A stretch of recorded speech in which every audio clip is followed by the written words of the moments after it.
Test. Case bear with me here. Aloha kako. My name is Bo Kahui, and I'm the Hawaiian Affairs Committee Chairman for the Villages of Laiopua.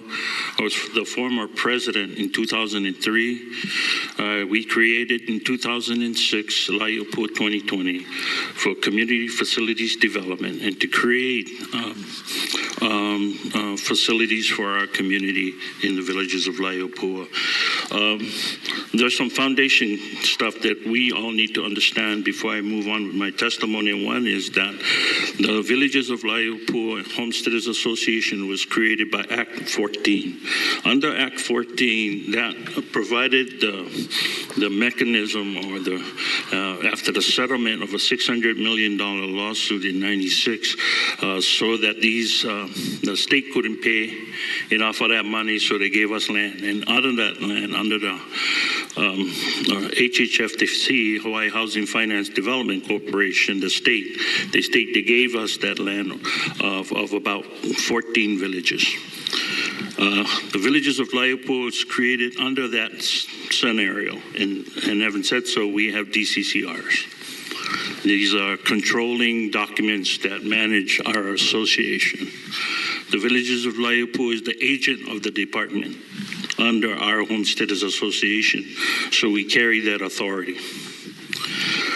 In 2009, following, I think, some changes at the administration, Kulia Ikunu'u was established.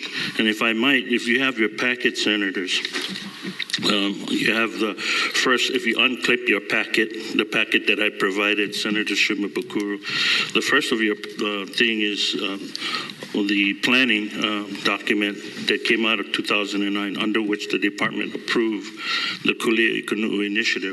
If you look under the goals, one of the goals under goal for number 4 was to create regional plans, regional districts that allow Native Hawaiians to figure out what you like doing in your community. Communities to communities, associations to associations, we differ. Waimea different from Laiopua. Laiopua different from Kailapa. Kailapa different from Keoka. We're talking Big Island associations, of which I'm very familiar with. And so the regional plans give us that template for Homesteaders Association to empower ourselves to move our projects forward. If you look on the third page, the last page of that document, under the third bullet point, it really kind of explains it all. Each homestead is unique, and each homestead association will have its own way of working towards self-sufficiency. I don't understand that word, except to me it means, hey, we're going to do them ourselves. We're going to try to figure it out. And with that said, not all homesteaders associations are equal or the same. So some may not be ready for this particular program, and some may not. The Villages of Laiopua Association took advantage of the program, and then, which would lead into my point. Laiopua 2020 was among the first to create its own success story, I suppose. And from that success story, in 2010, we initiated a community development plan under which we built a technology center at the high school. Homesteaders did this. No money from nobody. We wrote our own grants, and we did it ourselves. In addition to that, we built a medical and dental center on homestead land in our community to serve our community. The crux of this Kulia Ikunu'u program allows us to push those initiatives that are meaningful for our community in Laiopua. Communities across the state may differ. You have different needs. Kailapa has water needs. Keoka have more housing needs. We all have housing needs. In addition to that, we just finished up phase 2 of a 3-phase community center project under which we built about 10,000 square feet to include a commercial kitchen. So these things, we end up creating a certified nursing program within our community center. We work to do vocational training. We did CPR classes.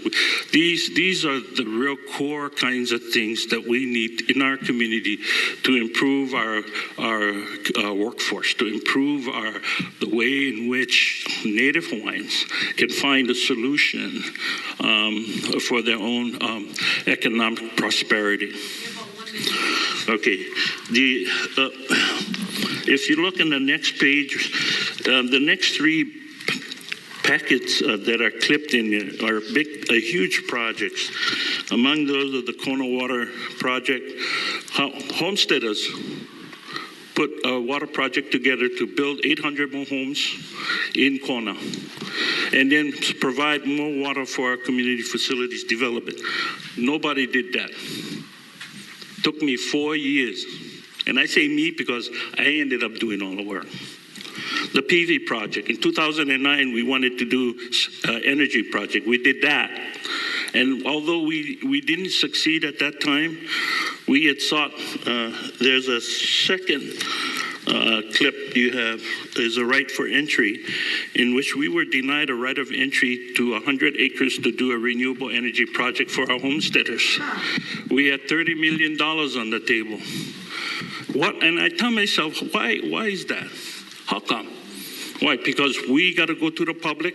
We got to put it out to public bid. I say heva with that. And then, in addition to that, we have a cultural marine museum and boat parking initiative. These are driven by us with other stakeholders in our community that want to give back to our community. And based on the PV project and the right of entry and the rule by the department to follow Chapter 171, we can't get these things done.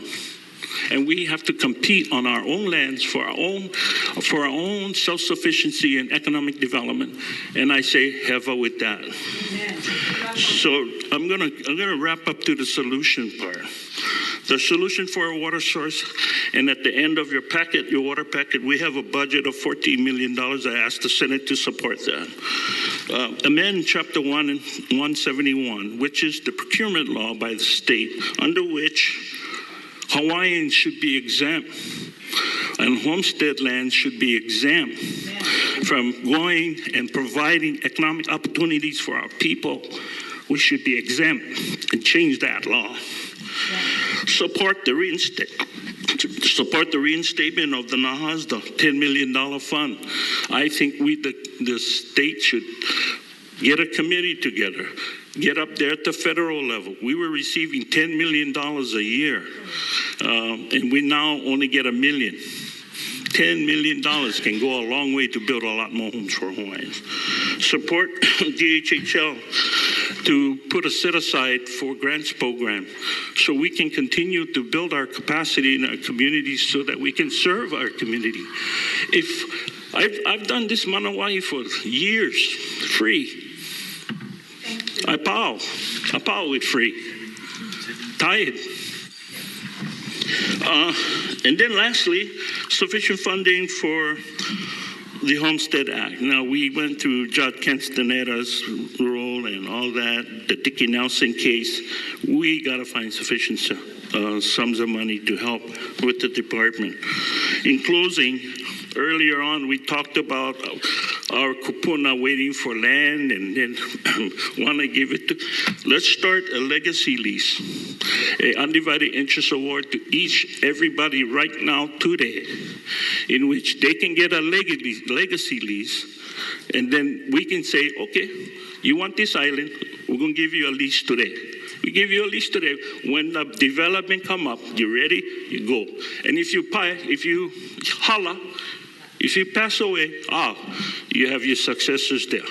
Our successors are not getting anything out of this. Our kids, our legacy is being lost.